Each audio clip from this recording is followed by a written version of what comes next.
Здравейте, почитатели на Арсенал България. Време е за най-новия ни епизод. Днешния гост е специален за всички фенове на Арсенал по целия свят, защото става въпрос за Марк Брindle. Mark, nice to see you.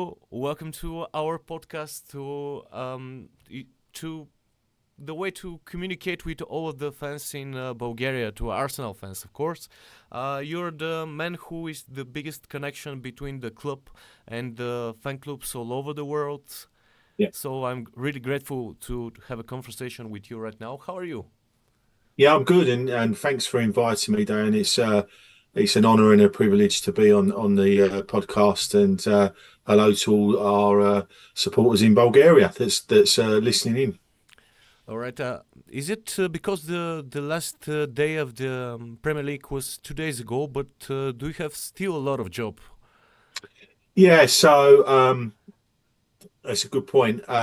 So yesterday we had the trophy celebration for the women's team. Obviously, we didn't know about that until they won the game on Saturday, so that was a bit short notice. But yeah, it goes on all through the summer, and really you get a bit of time to do some planning, some pre-planning for the new season, and start trying to build things up for that. So some of the long-term projects that have been put back, because when you're playing Wednesday, Sunday, things like that, you get very little time to do any planning. It's just match by match. I mean, I did every game home and away last season.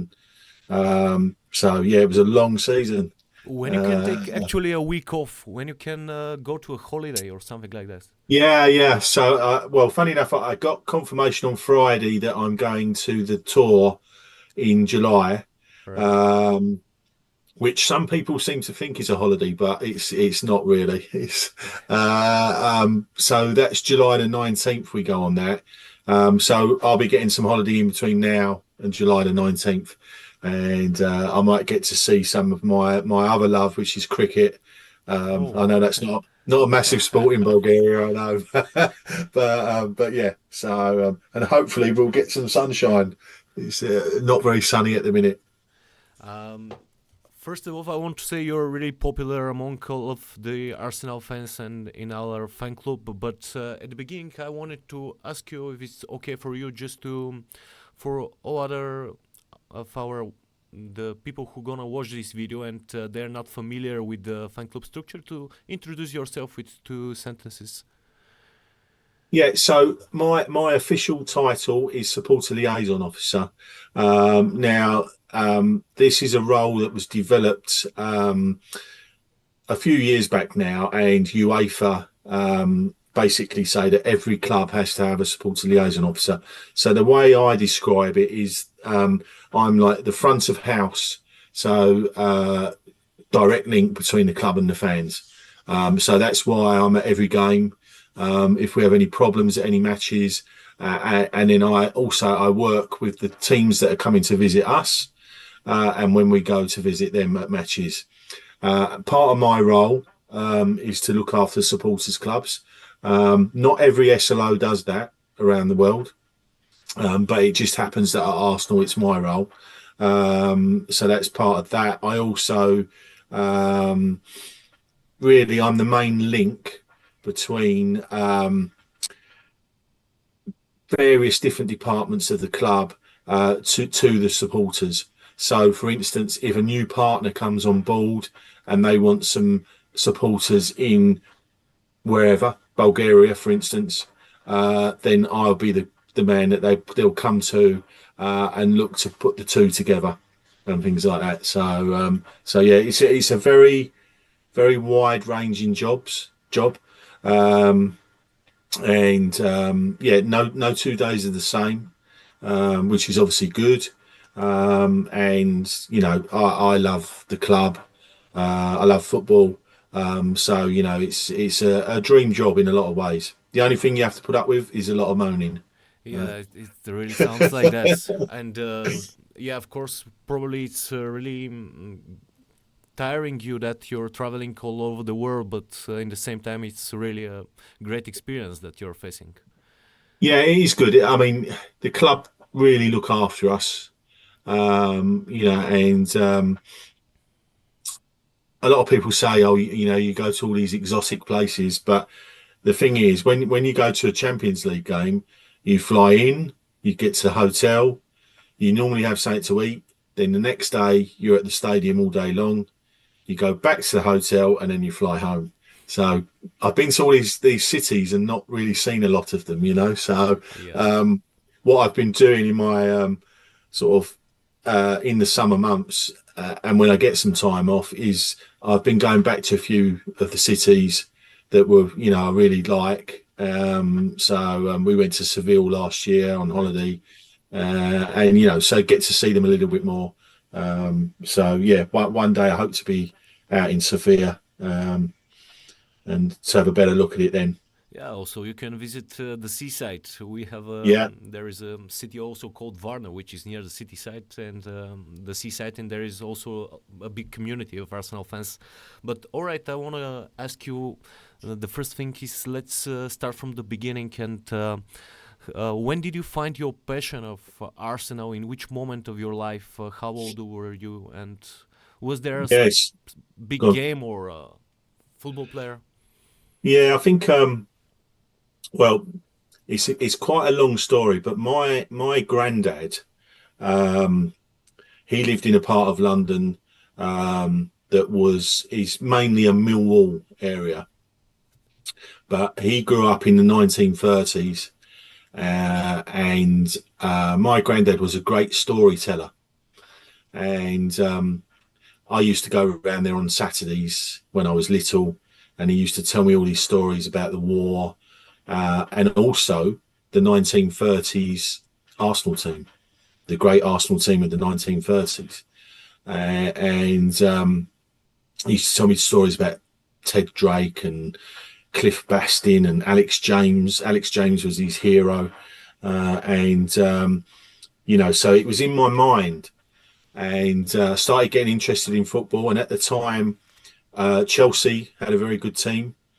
And I remember my uncle took me to Chelsea, and all I can remember though is that it seemed a very long way to go, and also when we got there, their two best players weren't playing, and I just thought that was rubbish, right? So it saved me that their two best players. One had a broken leg and one was suspended. I've since found that out, but obviously I was only about 5 or 6, and I didn't understand that. And then my granddad said to me, he said, right, well, you can either be an Arsenal fan or a Millwall fan. And he said, he showed me the newspaper with the league tables. And even at 6 years old, I could tell that Arsenal were like up there and Millwall were down there. And I said, Granddad, I think I'll be an Arsenal supporter. And he said, I think you've made the best decision of your life. And about 6 months later, he took me to my first game. It was November 1971, and I saw Arsenal against Manchester City, and unfortunately we lost 2-1, and I cried my eyes out. And Sammy Nelson scored for Arsenal, and then I had the pleasure of working with Sammy years later. So that was that. And the great Colin Bell scored for Man City, one of the great English players from the 1970s. I did used to have a bit of a soft spot for Manchester City. I for some reason I don't anymore. Oh, yeah, they're different times. Yeah, exactly. Yeah, of course. So that's how it all started, and then and the big match though was just before going to see that game was the cup final in 71 when we beat Liverpool 2-1 in extra time, and Charlie Jules scoring that goal. And my granddad, he went to the game at White Hart Lane when they won the league at the same time, and I vaguely remember listening on the radio. It wasn't on live television, even though it was the game to win the league. There was no live television, but it was on the radio. And my granddad left work at 12 o'clock midday to go to the game, and only just got in at kickoff. The crowds were just enormous. and the whole of White Hart Lane was red and white. Wow. So And it was good.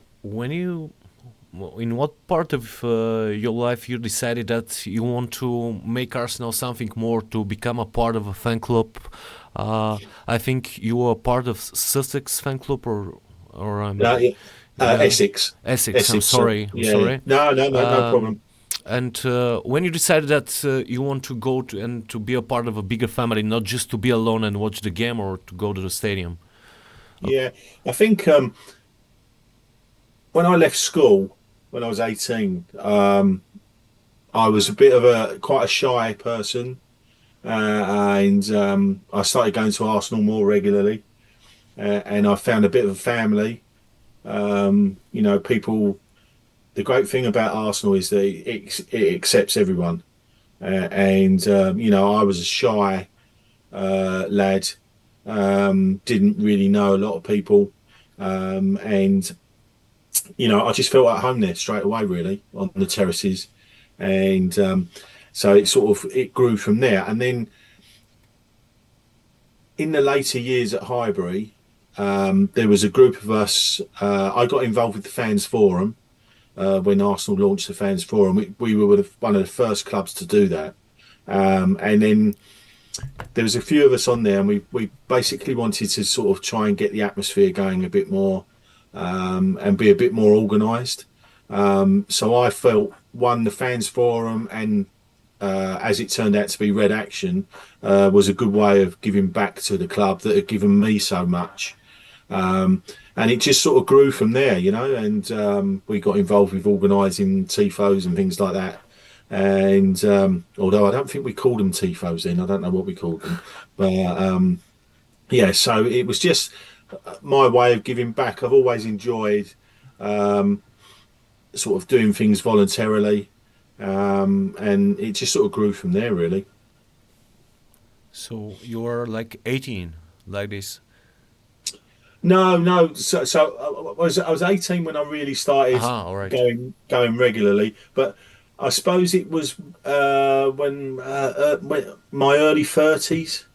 Right. Started getting more involved with the club, and and the club were very open to getting some assistance with atmosphere, things like that. And I think these were in the dark days of the early 80s, when hooliganism, the crowds were really down, and football wasn't anything like it is now. So there were other reasons for trying to get more people to attend games, get families to attend games, and make it a more friendly sort of environment, but also showing support for the team. It's really interesting, and the fact when you said that probably you were shy at that age, and I find this really familiar to a lot of people that are from the fan club of Arsenal in Bulgaria, and I see how it's like going to a therapist, how better they feel now, be a partner of the community, and they feel strong, the emotions, not just when they are there in the game, when Arsenal are playing in London or anywhere in Europe, and the travel, the all of this experience that they're facing, and how much it's changing their life. Let's talk about the years you said, the dark years in England football history. Not about this, but for the moment that the idea of fan club start to develop in United Kingdom. Do you remember when it started? Well, the interesting thing with Arsenal is that the London Supporters Club was the first independent supporters club in Britain. And that was formed in the 1940s. So it had been going for a long, long time. And they had members all around the world, So I remember they had a very strong membership in Iceland, of all places. And a lot of Scandinavian clubs had already formed. And they all fed into the London branch. What happened then was that the club wanted to be more organised on it. They getting loads of inquiries about setting clubs up around the world, and basically they took over supporters clubs. So London became just part of the network, and that's when the idea of the various different clubs around the world started to grow, and it built from there. And a lady that you might have heard of, Jill Smith. Yeah. I mean, she was the first SLO in a way. So she coordinated a lot of it, and then when I joined, we just took it on from there. I mean, I still see Jill every game. She still goes home and away. We have a question actually about that. If you can mention something that she taught you and the experience you learned from her. Yeah, I mean, when I started the interview process for the job, one of the things that Jill and several others were at pain to sort of talk to me about was the fact that at times you have to say no to people. And you know, it can be quite awkward because obviously you build relationships with these people and you want the best for them, but sometimes the club will say no, and they will not give a reason. So I think, you know, I didn't start in the role until I was 50 years old. So, but I think in a way that enabled me to be comfortable with that. If I'd been a bit younger, I think, and a bit more rebellious, you know, I think that might have caused a problem. But Jill was always like, you know, that thing of sometimes you have to say no. But she's like me. She's very, we very sing from the same hymn sheet, as we say in England, that, you know, we are this massive community. And deep down, the driver of all that is that the likes of me, you, everyone else, is that we are Arsenal supporters. So don't worry about anything else. When we're watching the team or getting together, that's what it's all about. So yeah, that's my thoughts on it anyway. All right, let's talk something about our fan club. When was the first time you heard about Arsenal Supporters Club Bulgaria? Yeah, so I think it goes right back to early days of Red Action, because I met Angel Georgiev, and it sort of grew from there, my knowledge of them. And then obviously when I came into the role, it was noticeable that our Bulgarian supporters club was a large supporters club, well organised, and very passionate, and that, you know, the time we went to Sofia, you know, unfortunately we've only been there the once, but that was, you know, that just emphasised the passion for Arsenal out there. So yeah, so they've always been part of my knowledge as far as supporters clubs are concerned, and you know, if everyone was as passionate and as organised as Arsenal Bulgaria, I wouldn't have any problems really. How many days you were in Sofia? It was the game between Ludogorets and Arsenal, right? Yeah, that was it. So I think we were there 2 days. I don't think we went to a third day, because the thing we when Arsen was the manager, he always liked to fly home straight after the game. Yeah. Whereas Mikael, sometimes, not every time, but sometimes likes to stay an extra day, and then the players train where we are, and then we fly back in the afternoon. But Arsen, literally, the match was over, you know, to fly off, like, and get to the airport and go. He wanted to get back as soon as possible. So yeah, so we didn't have a great deal of time there, unfortunately. In your point of view, because you already mentioned Arsen Vengger and Mikel Артета, what's the similarities and differences between working with each of them? Well, because from outside it looks like, you know, he's the professor, he's probably more cold-blooded, and Mikael is more like temperament, and sometimes he give away of his negativity after the game if he's not agreeing with the referee. But in your point of view, I think the main thing, there are a huge amount of similarities between the two, and the main one is this drive. They're just non-stop, both of them, and even Unai as well was the same. It was a drive that they want everything to work well. They want everyone to be working together. And again, we go back to that word passion. They just live, breathe, eat football. I can't. How they get any time for any private life, I don't really know. But they're very, very, very driven, and I think that's what you've got to be as a manager now, or a head coach, or whatever you want to call it. And again, they're both very, very knowledgeable.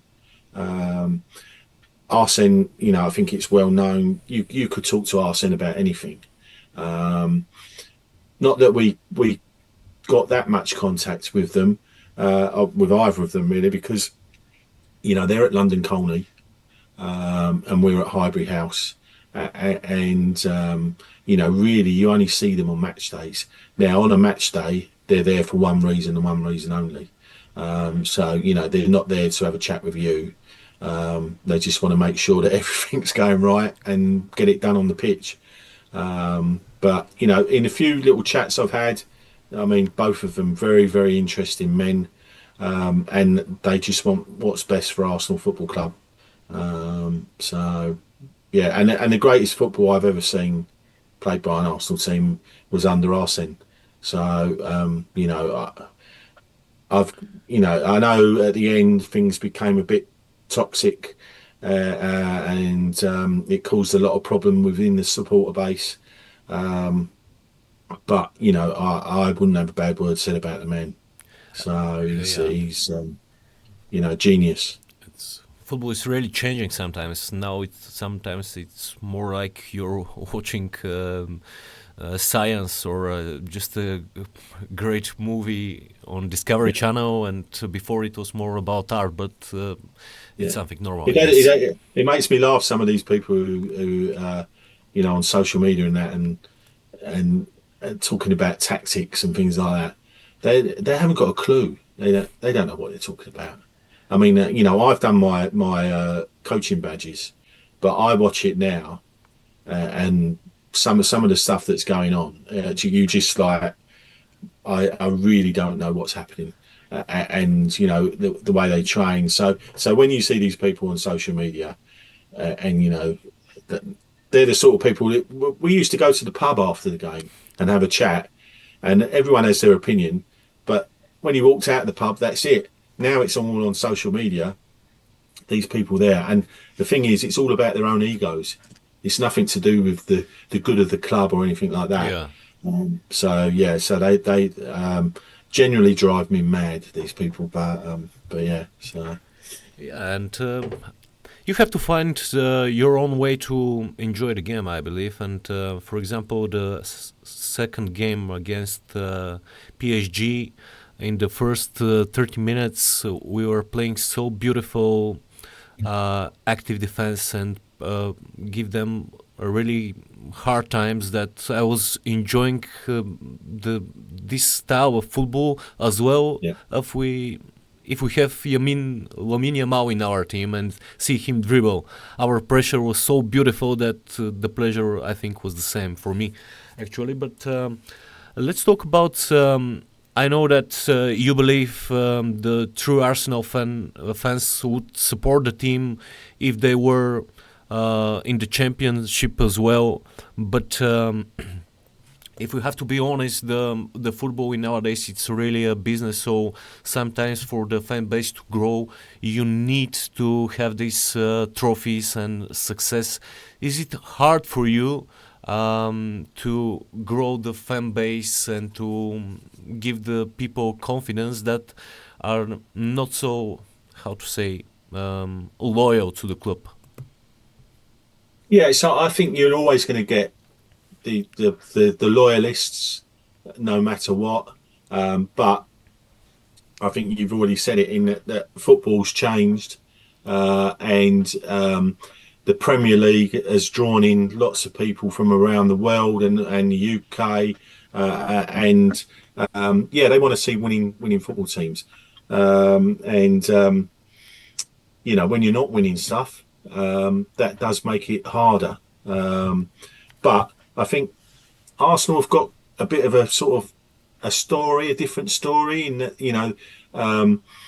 the fact that it is a place that's welcoming for all.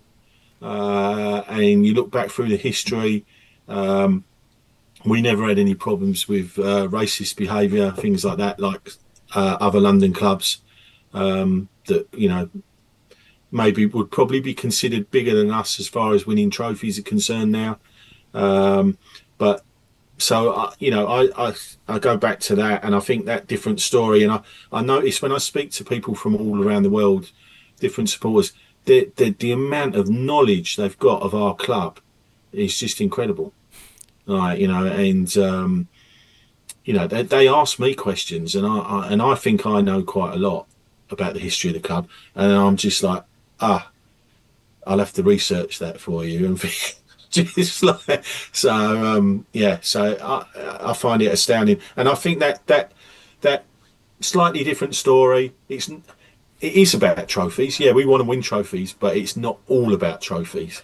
We do things for the right reasons. So there's a core belief in the club that you do the right thing all the time, without actually people knowing that you're doing the right thing.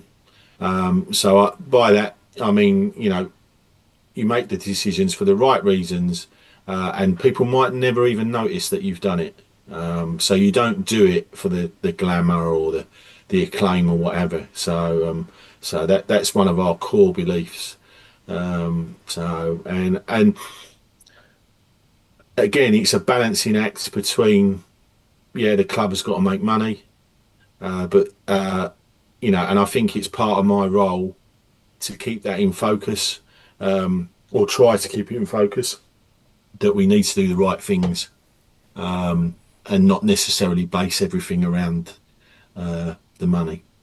Yeah, which is a hard story now these days. Yeah, but like you said before, sometimes you have to know how to say no.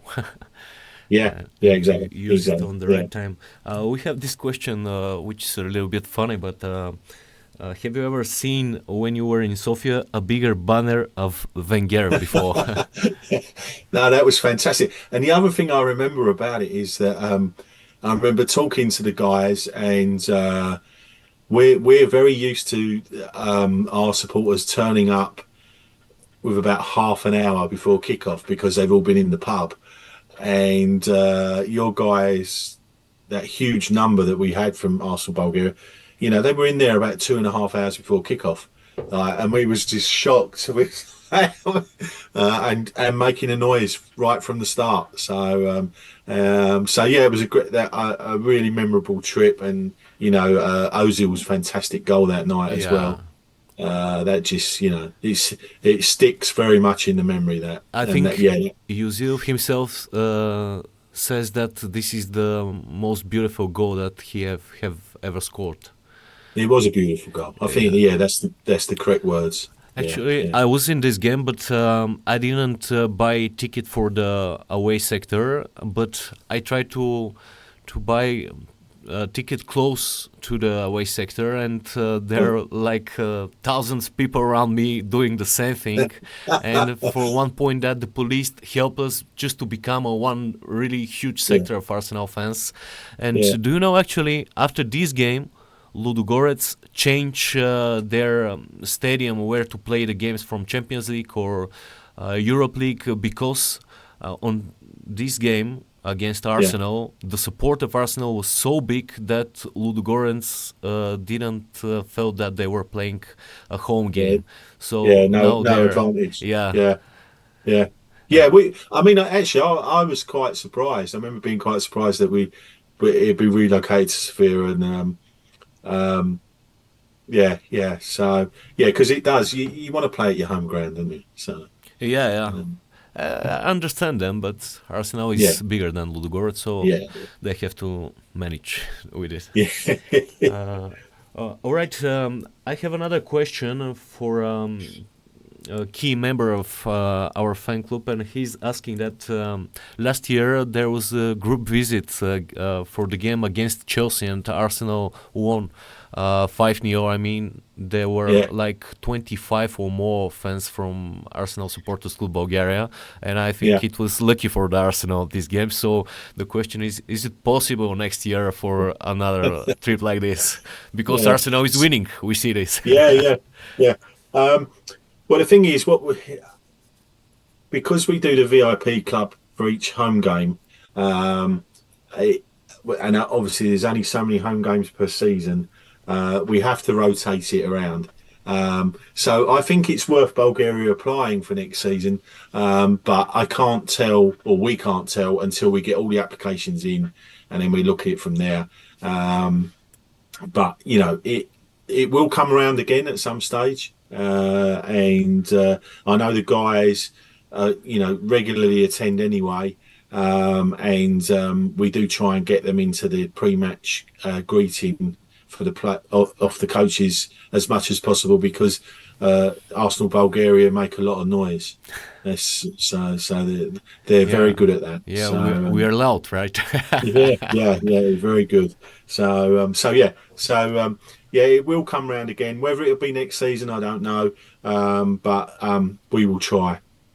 Because, the thing is as well, so Arsenal Bulgaria come along, and then immediately I get Arsenal Hungary, all those other countries, Croatia, and they're like, well, why can't we come? And I'm like, well, one, you haven't applied.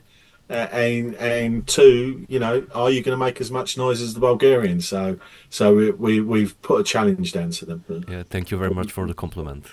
Yeah, no worries. No.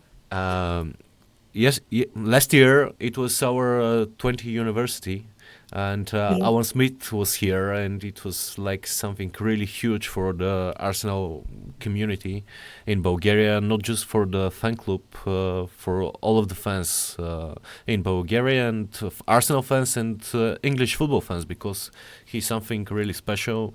And I wanted to ask you, after a few years, that there's going to be our 25th university. I guess it will be really hard for Ian Wright, Bergkamp or Henry, but would you help us for another special guest? Yeah, we'll always try. The problem now, I think, is that some of the guys from the Invincibles, things like that, they're all around the world themselves, and it's hard. One, they don't really need the money, and two, most of them as well work in media, so they're watching matches and things like that. But there are people out there, so I think it's very unlikely that you'll get a Dennis Bergkamp or a Thierry Henry, even Ian Wright.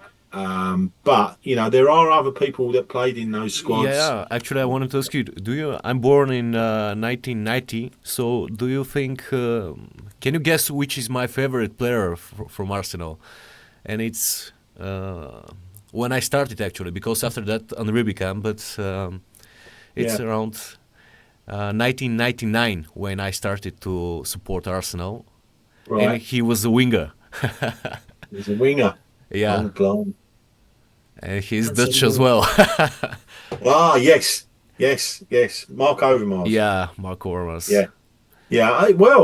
We've got contact with him, so I'm like you. I loved Mark Overmars. Yeah, he was a special one. Yeah, he was special. And when you have to pick your all-time Arsenal 11,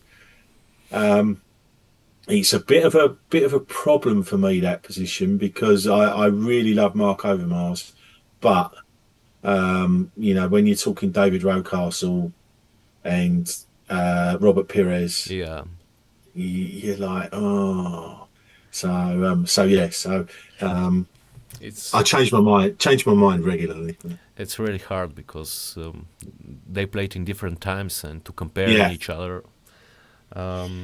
All right, let's continue. Let's talk about the atmosphere in the Emirates. Sometimes it has its own difficulties, let's say, about the support. And let's talk about the game against Paris Saint-Germain. Do you have any information? What happened then? So, Well, I think there was a few factors that didn't work out on that night. If you looked at the Real Madrid game, yeah, and the whole stadium tifo, and I don't think we got enough credit for that one, in that, you know, that was far better than a lot of what I've seen. Then the next game came very, very quickly. We had a massive bank holiday, so nobody was working. So we had very, very little time to get things turned around in. And the match day team, to be fair to them, worked non-stop to try and get things over the line. But a lot of the stuff that they had planned, there just wasn't enough time to get it from the manufacturers, things like that. We'd been asked about doing a roof banner for at least 10 years. And it had always been refused before. And so this time they did get it over the line. I think the design was very underwhelming. And you know, we could have done a lot more with that. But again, came back to timescales, and also the stuff that we were some fan groups put in as their suggestions just didn't really work. You know, it wasn't the message that everyone wanted to get over. So I think it was a big combination of things. And then, of course, PSG scored very early. And for the first 30 minutes, we hardly touched the ball. So I think that the second half, the atmosphere was fine. I thought we really got behind the team, and it was fine. But yeah, so I think it's been a bit overplayed, to be honest. You know, and I think people need to look back at what we did for Real Madrid, and that showed what we can really do. And you know, lessons have been learnt, and we'll take that forward to next year. And also there's things like budgets as well. You know, we haven't got an unlimited source of money. So sometimes that gets in the way of what we can actually do. But yeah, you know, we've learned, and I'm sure the match day team, who I work with on a regular basis, and I know that they've got their hearts are in the right place. So yeah, so as I say, we've learned, and I think you'll see. Hopefully, we'll have a nice long run in the Champions League next year, and we'll get some stuff done for that. Can you tell us something about the Red Action? Yeah, so Red Action started just before we left Highbury. Again, it was a group of people who got together through the supporters forum or the fans forum, and we just felt that we needed to try and encourage the atmosphere. And one of the first things we did was for Dennis Bergkamp's last game. And we did the Orange Day. We invited a lot of Ajax fans over as well. Everyone dressed up in orange. So that was sort of the starting point. Then we got our own bar on the Holloway Road, and yeah, so and we did things like the cup finals at the time when we were playing in Cardiff a lot. We organised all the tifos there, and just built things from there.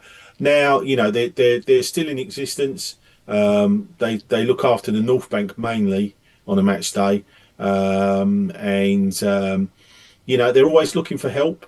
So I know they're strong on social media, and the guys there. The problem that they found over the years was that a lot of people said the right things, but when they actually asked for volunteers to help out on a match day, it ended up being the same people doing the same jobs all the time. And you know, that this is like 20 odd years ago now this started. So they're a lot older now. And you know, they've got families, things like that. So yeah, so sometimes they struggle for volunteers. So I think maybe that's something we could work on with the supporters clubs. You know, if they want to get involved, contact them, and I'm sure they'll be very pleased to get your help. Of course. I think the Bulgarian community will help if it's needed, and we're gonna do it with pleasure. And I wanted to ask you: are you planning new projects like Green Gunners Cup? And do you remember the first winner of this project?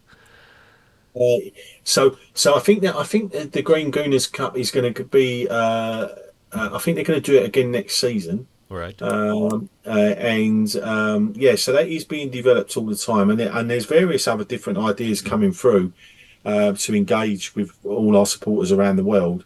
So I think it's a case of watch this space, and yeah, some club won it, didn't they? I don't know, can't remember.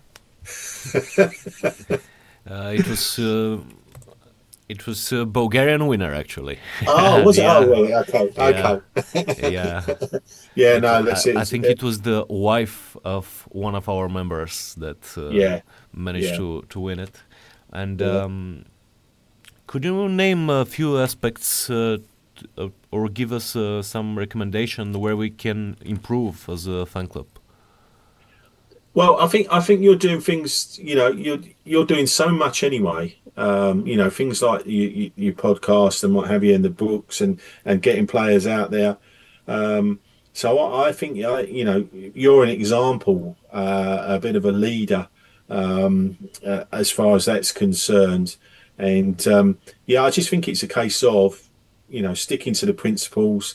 Some supporters clubs, you know, you get internal friction, people with different ideas, but I think it's again what we spoke about right at the start about this community, you know, and at the end of the day, you're all Arsenal supporters, so don't let egos get in the way. And I think you guys will just continue to keep growing, and you know, established. Well, you're very well established as it is, but you know, you are an example to a lot of clubs that maybe are not as united. I think is probably the word. Yeah, So, I think so as well. Yeah. yeah. No. Soon we're gonna have like a selection for a new leader of the fan club, and Okay. would you advise the new head of our fan club something? What should he be focused on? Well, I think what he and I'm sure he or she would already know that it's going to be hard work. You know, because obviously you guys, you do it for the love of the club and the love of the supporters club. But what I would say in the current situation is not to focus too much and telling your members that you can get loads of tickets all the time, because that, you know, it's not going to happen. Yeah. With the capacity of the ground is the same. So I think the whole, you know, the social network, things like you're doing now, and meeting up, and building that family spirit. And then when we get an opportunity that we can get tickets, you know, then, you know, those people will support you back. And I'm sure that they will all turn up in the numbers. Is there actually a plan for Emirates to get bigger in the next years? There's been a lot of talk about it, and it's I know nothing that, official, right? Yeah, I think there's been surveys. We've had experts come into the stadium, but as you're probably well aware, in the UK, there is so much guidelines and rules about anything like this, and one of the rules is that where the seating is now, a row of seats, there is a maximum number of people that can go that way, and a maximum number can go that way to the exits. Yeah. And we're already at that maximum. So if we were to put more seats in, or safe standing, or whatever you want to call it, we would have to build more walkways to get out. Yeah. And the cost of that is just incredible. Wow. So there's all things like that, but it is under consideration, and I think that what the club worry about is whether the cost of doing it is worth the aggravation. There was talk about taking the roof off and building up, but that would have meant moving. We couldn't have played games at the Emirates. And that might be for a year, 2 years. Would people want to go to Wembley? Not sure. But yeah. So it is still there. And the other thing is as well, if you look at the end of this season, and the last few home games, ticket exchange, there were hundreds of seats available, and so that goes back to what you were saying, and I was agreeing with you about a successful team. Football is cyclical. I don't think we ever want to get into a situation where, as Arsenal supporters, we think, like Manchester United supporters, think that we're divine right to win things all the time. Let's face it, things could change, and we're back to coming 5th, 6th. If we've got an 80,000 stadium and there's only 55,000 in there, that's going to look very, So there's a lot. There's always pluses and minuses. That's what I'm basically trying to say.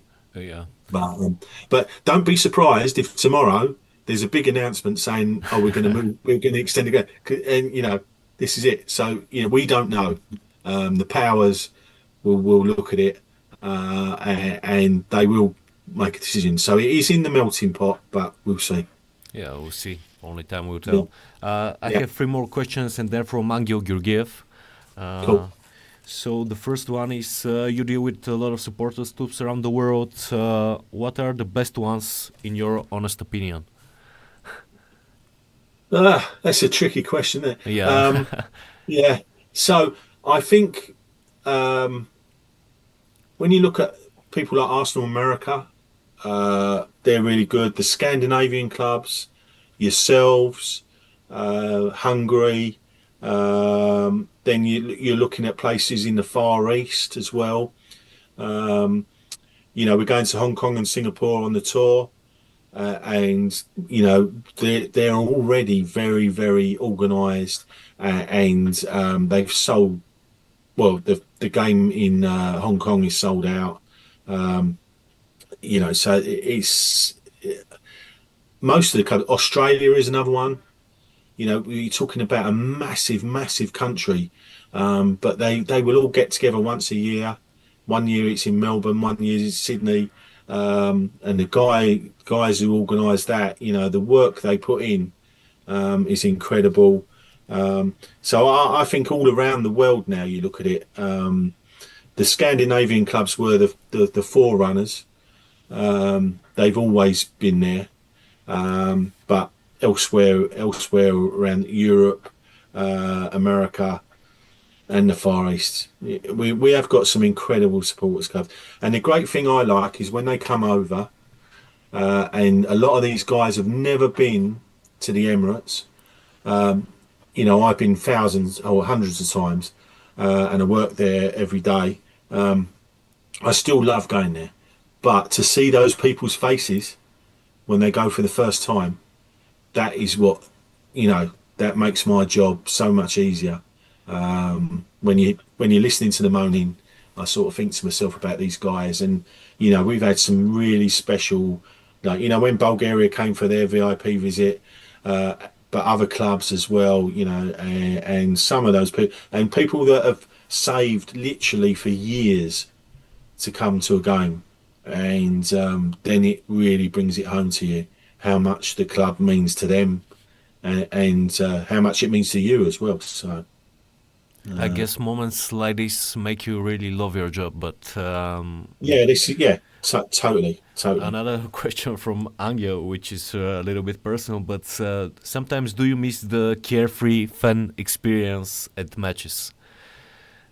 Yeah, actually, that's a really good question. Now, so I had my 10th work anniversary, and when we played Aston Villa earlier in the season, and the club gave me 2 tickets for club level. So I took the wife, had the day off, didn't do any work, and it was quite tough being just a supporter, you know, and it was weird. Yeah, I mean, like even Southampton at the weekend, I thought to myself, well, last game of the season, I will have 1 beer at the game, and I never got round to it. So yeah, it has changed. The way I sort of counteract that though is I go and I watch my sons play on a Sunday in the local park, and you know, that's when I say, oh, this is real football. You know, so how old is he? One's 25, one's 21. So it's lots of swearing and lots of kicking the ball miles down the pitch, and so it's a complete antidote to the Premier League. Great. And the last question is, can you mention a few games at Emirates, or let's say 3 at Emirates and 3 away from Emirates that you really remember? Because I know you've watched the team so many times. I think the Emirates game that will stick in my mind, and it's quite a recent one, is the Real Madrid game. Yeah. That was just an incredible night. And you know, you think back as well, again this season, the Man City game, the pain that they've caused us over the last few years, and to do that to them that day was fantastic. And then you look at things, the games against Spurs at the Emirates, you know, the 5-2s, and Bentner coming on and scoring with his first touch, and so yeah, a lot of good memories. Jack Wilshere against Barcelona, and a lot of good memories. I still think, you know, maybe we need to win a trophy there. We need to win the Premier League there. That would cap it all. But I mean, I was at Anfield '89, so you're really? You were there. So yeah. Wow. So you're gonna have a lot to beat that. But I actually go back to a night in 1987, which, you know, and again, this shows how football's changed. It was the League Cup semi-final against Spurs, and went to a replay. It was two legs, and then it went to a replay, and the replay was back at White Hart Lane, and we won that night, and David Rocastle scored. And that night, you knew that something was starting to happen. That was the George Graham time. You knew something good was coming after quite a few years in the doldrums. And they were a very young team, you know, Tony Adams, Rocastle, Thomas, people like that. And of course, I was a lot younger then. And you just felt that everyone was at one. And I think looking at Mikael Arteta now, I see a lot of similarities with George Graham. He cleared out all the dead wood, got rid of some players that probably weren't good enough for us, causing problems. He's got a good young team, hard-working team, also with a bit of flair in now, and so I see a lot of similarities. So I think, it was disappointing this season in the Premier League, but I think there was a lot of things conspiring against us. So hopefully we can do it next season. I think this is a great end of our conversation. Keep the faith. Was the night. Yeah, and you keep the faith. Yeah, without a doubt. Mark, thank you very much for this conversation. It's a really huge pleasure to talk with you, and I'm saying this from all of our community in Bulgaria, and you're really someone special to us, and we are honored to have this conversation and to have your contact and ask you for support when we need. Yeah, that's cool. It's not a problem, and anytime any of the guys are at a game and they bump into me, even if I look really busy, just come and grab me, say hello. Always a pleasure to see you guys. Thank you very much. And up the Arsenal. Yeah. All right, Arsenal fans from Bulgaria, this is the end of this episode. So we're gonna see us soon, and I hope you enjoy the conversation and to have a great day.